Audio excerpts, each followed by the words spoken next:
So the British are hugging the coast of Abukir Bay as they are moving in, and they just have a really old map of the shoals.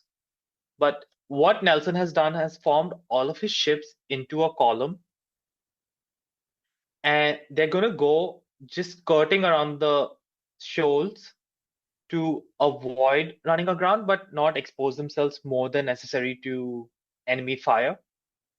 And then they are to move down the French line and start engaging the vanguard. His plan is to kind of move in a way that each of his ships will come and they will kind of like, gang up on the French vanguard and center, so that he's only engaging half the French fleet with his entire fleet. And because of the direction of the wind, the French ships further down the line will not be able to move up to support the vanguard and center. And he's even planned for 3 ships to engage the Lorient itself, And I've which is what he's gonna do. I've noticed. I was interested to see. I was looking just at some information on this, and under the French camp, there was a French officer, Comte Admiral Armand Blanquet, who insisted to not take up the stance and instead go into open water so they had mobility.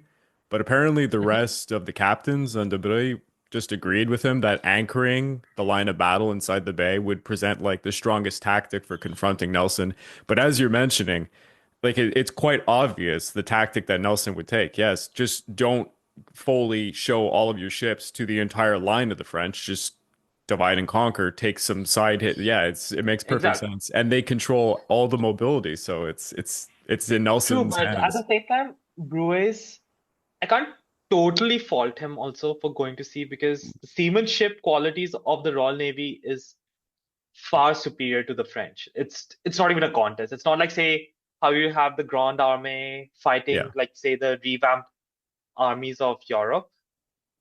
In seamanship quality, the British are going to destroy the French if it was an open battle, if you ask me. So, and given that a lot of his men are not on board,